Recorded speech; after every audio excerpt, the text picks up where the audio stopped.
Maka siang ini akan kita lanjutkan dengan pembacaan dan menyimak mutiara dari hadis yang ke-31. Bismillahirrahmanirrahim. Qala al-musannifu rahimahullah ta'ala wa nafa'ana bihi wa bi'ulumihi fid dharain amin. Berkata Imam An-Nawawi rahimahullah, al-hadis al-hadi wa salasun. Hadis yang ke-31. Al-hadi wa salasun. An Abil Abbas, diriwayatkan dari Abul Abbas. Siapa itu Abul Abbas? Yaitu Sahal ibni Sa'ad As-Sa'idi radhiyallahu anhu. Yaitu Sahal bin Sa'ad As-Sa'idi radhiyallahu anhu Al-Ansari.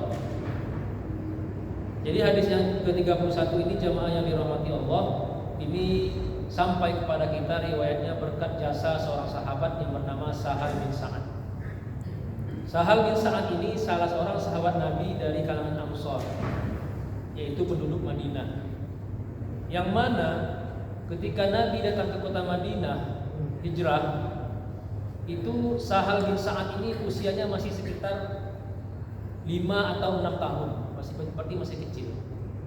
Jadi termasuk beliau ini min sigharis sahabat Nabi yang usianya masih belia waktu itu. Karena ketika Nabi hijrah, usianya ini masih 6 tahun atau 5 tahun, atau paling tinggi 8 tahun. Artinya kalau 10 tahun Rasulullah di Madinah, ketika Nabi wafat, usia beliau ini masih 18 tahun atau 16 tahun. Nah, jemaah yang dirahmati Allah Subhanahu wa taala, Sahal bin Sa'ad ini dan ayahnya itu juga merupakan sahabat Rasulullah sallallahu alaihi wasallam. Dan beliau adalah sahabat Nabi yang paling terakhir meninggal di Madinah pada tahun 91 Hijriah. Jadi ketika semua sahabat Nabi itu sudah wafat semuanya di Madinah, dialah orang terakhir wafat di kota Madinah di antara sahabat Rasulullah sallallahu alaihi wasallam. Dan di akhir hayatnya ini jamaah yang dirahmati Allah, ini untuk kita ambil pelajaran sedikit.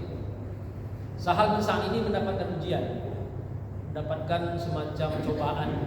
Jadi ketika pada masa Utsman bin Affan radhiyallahu anhu, Khalifah Utsman, itu ada gubernur namanya Hajjaj bin Yusuf. Hajjaj bin Yusuf ini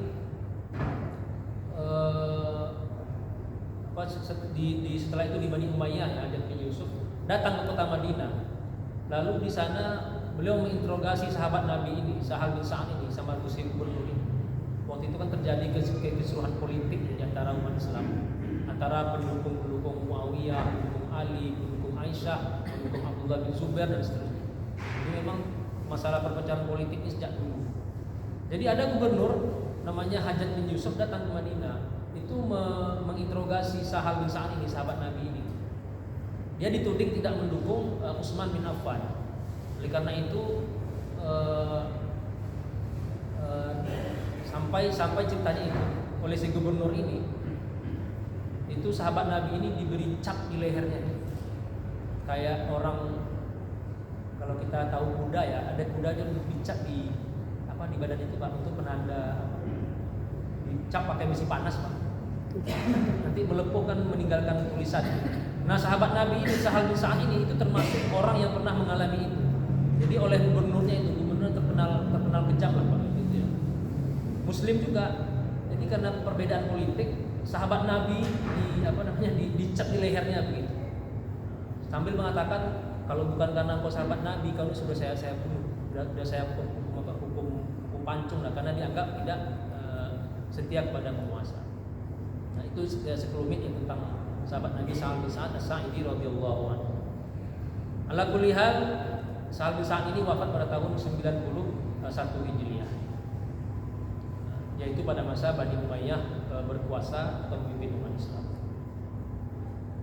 An Abil Abbas Sahal bin Sa'ad As-Sa'idi radhiyallahu anhu, diriwayatkan dari Abul Abbas Sahal bin Sa'ad As-Sa'idi radhiyallahu anhu, beliau bercerita, Ja'a rajulun ila Nabi sallallahu alaihi wasallam. Sahal bin Sa'ad bercerita, ada seorang laki-laki, kata beliau, datang kepada Nabi Muhammad sallallahu alaihi wasallam.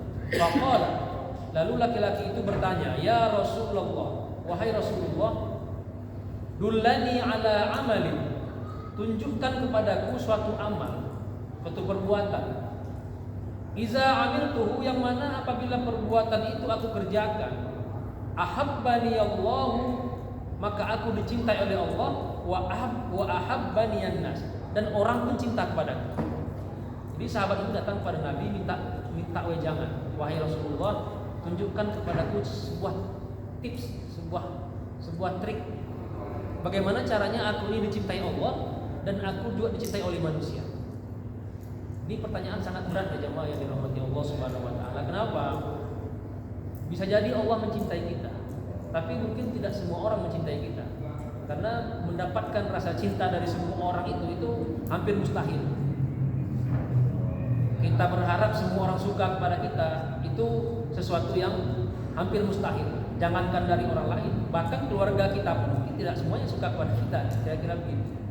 Nah, ini sahabat Nabi ini datang, ya Rasulullah, kata beliau, tunjukkan kepadaku satu amal, gimana caranya supaya aku dicintai Allah dan orang pun cinta kepadaku.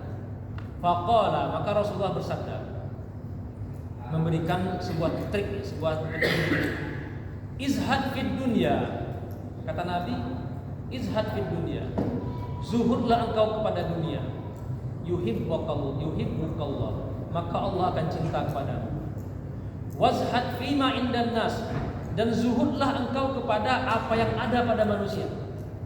Yuhibbukan nas, maka manusia pun akan mencintai engkau. Ini pesan pendek dari Rasulullah SAW. Imam Nawawi berkata hadisun hasan.